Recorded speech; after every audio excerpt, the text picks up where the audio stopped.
حضرت ام سلمہ رضی اللہ تعالیٰ عنہ فرماتی ہیں میرے شوہر حضرت ابو سلمہ رضی اللہ تعالیٰ عنہ بڑے شفیق، بڑے مہربان، بڑی اچھی طبیعت والے، بڑا پیار کرنے والے، خیال رکھنے والے، فرماتے میں سمجھتی تھی مدینے کی سب سے سکھی عورت میں ہوں۔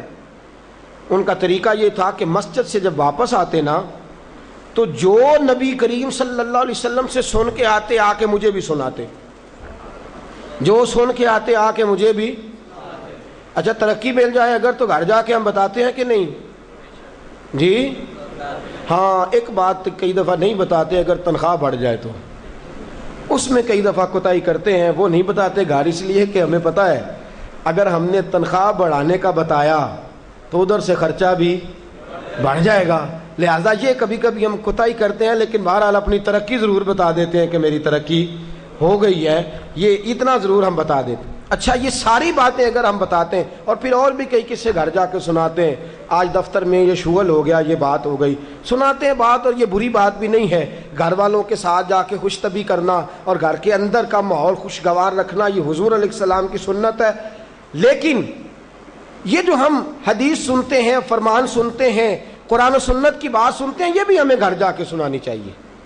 صحابہ جو سن کے آتے تھے گھر جا کے یہ کام بھی کرنا چاہیے، یہ بھی صحابہ کی سنت۔ نبی پاک صلی اللہ تعالیٰ علیہ وسلم کے صحابی حضرت ابو سلمہ رضی اللہ تعالیٰ عنہ کی عادت ہے گھر جاتے اور جو حضور سے سنا گھر جا کے سناتے، آج آئے تو حضرت ام سلمہ رضی اللہ تعالیٰ عنہ فرماتی ہیں، آگے کہنے لگے آج میں نے بڑی پیاری حدیث حضور سے سنی ہے، تو بھی یاد کر لے۔ کہا وہ کون سی؟ کہا اللہ کے رسول صلی اللہ علیہ وسلم نے فرمایا جس پر کوئی مصیبت آئے اور وہ کہے انا للہ وَإِنَّا إِلَيْهِ رَاجِعُونَ، اور پھر یہ دعا مانگے کہ یا اللہ یہ جو تو نے مجھ سے چیز لی ہے مجھے اس کا بہتر نعم البدل عطا فرما۔ اِنَّا لِلَّہ پڑھے اور کہے یا اللہ جو دیا ہے اس کا بہتر نعم البدل دے۔ حضور فرماتے ہیں اللہ جو چیز لی ہوگی اس سے بہتر چیز اسے عطا فرما دے گا۔ یہ حدیث گھر جا کے سنائی۔ حضرت ام سلمہ کہتی ہیں میرا چراغ بھی بجھ جاتا تو میں پڑھ دیتی اِنَّا لِلَّهِ وَإِنَّا إِلَيْهِ رَاجِعُونَ۔ میں نے وظیفہ پکا لیا، میں اس پہ مکمل طور پر استقامت کے ساتھ عمل کرنے لگی۔ فرماتی ہے مجھ پر ایسی مصیبت آئی جو میرے لیے بڑی مشکل ہو گئی، میرے شوہر حضرت ابو سلمہ انتقال کر گئے۔ فرماتی ہیں میں نے پڑھا انا للہ وانا الیہ راجعون، میں نے کہا یا اللہ مجھے بہتر نعم البدل عطا فرما۔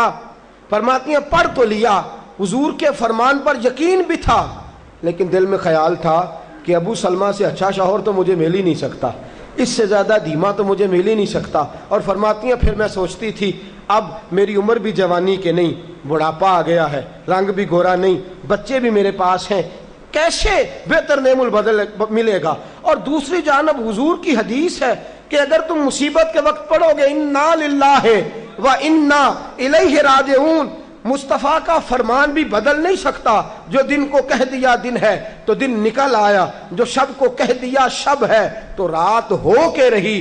خدا نے ان کی زباں کو وہ اختیار دیا جو نکلی منہ سے ان کے وہ بات ہو کے رہی۔ یہ تو ہو نہیں سکتا کہ حضور فرمائے اور ایسا ہو نہ۔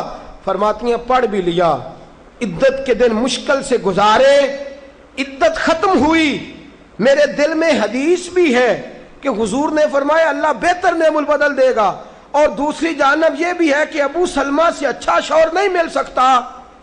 فرماتی ہیں لوگوں حضور کے فرمان پر قربان جاؤں اور مصطفیٰ کریم کی حدیثوں کے نثار جاؤں۔ مجھے تو اس وقت پتا چلا جب اللہ کے رسول نے پیغام بھیجا کہ میں تیرے ساتھ نکاح کرنا چاہتا ہوں، جب اللہ کے رسول نے پیغام بھیج دیا کہ میں نکاح کرنا چاہتا ہوں۔